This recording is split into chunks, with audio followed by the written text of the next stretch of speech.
patience. What is this supposed to be?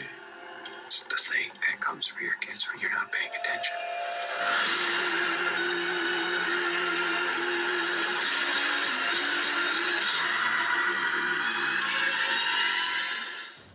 Hello everybody, welcome back to Screenstars. I'm here today to bring you my review for the 2023 horror film, The Boogeyman. The film is directed by Rob Savage and it stars Sophie Thatcher, Chris Messina and Vivian Lyra Blair.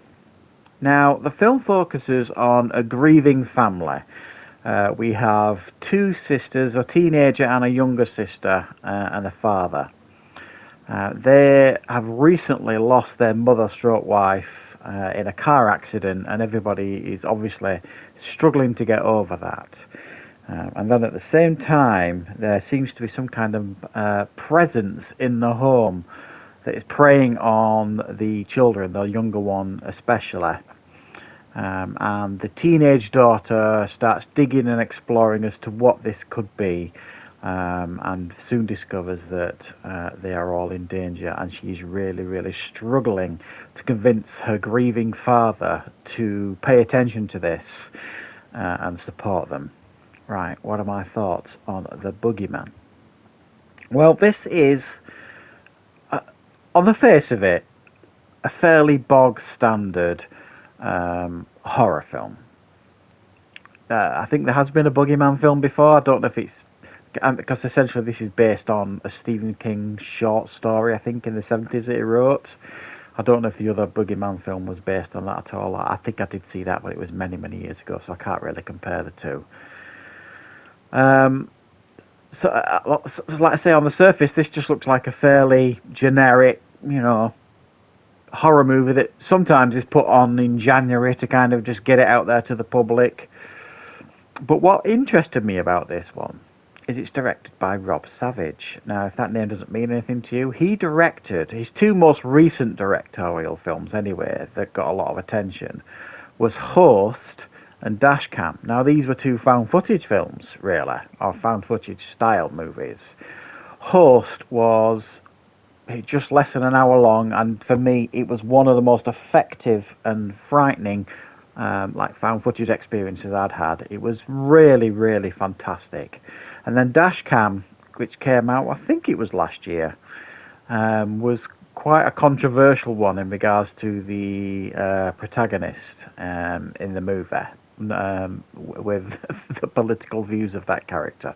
But again, I really enjoyed Dashcam. It was a bit bonkers, but it was, I think, an excellent follow-up, if you like. So he's proven that he can certainly do found footage and do it effectively. I've enjoyed, but certainly both of those.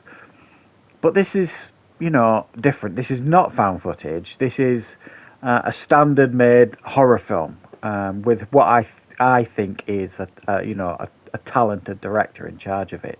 So that's what really drew me to this film.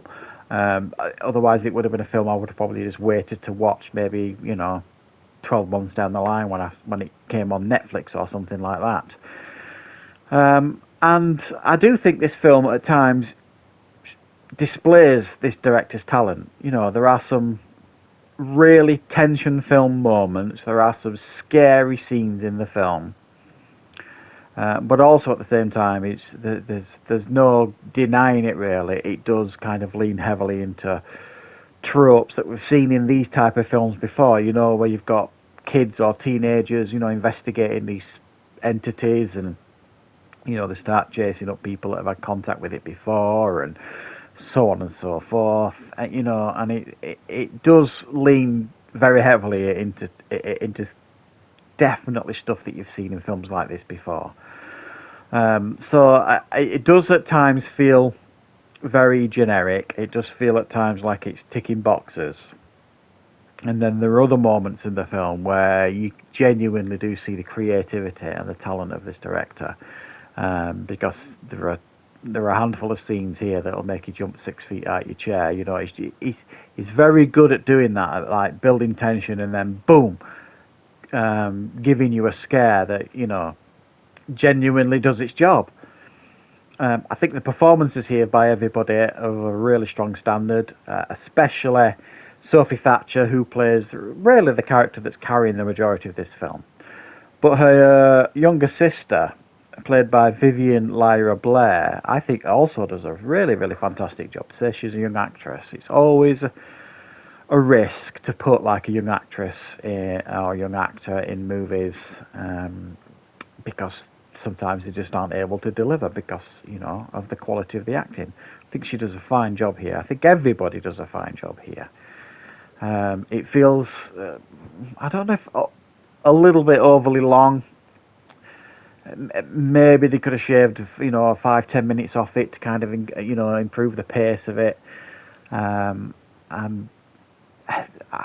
wasn't overly impressed with the design of the Boogeyman itself. It just, for me, didn't necessarily impress. I suppose that's fair to say.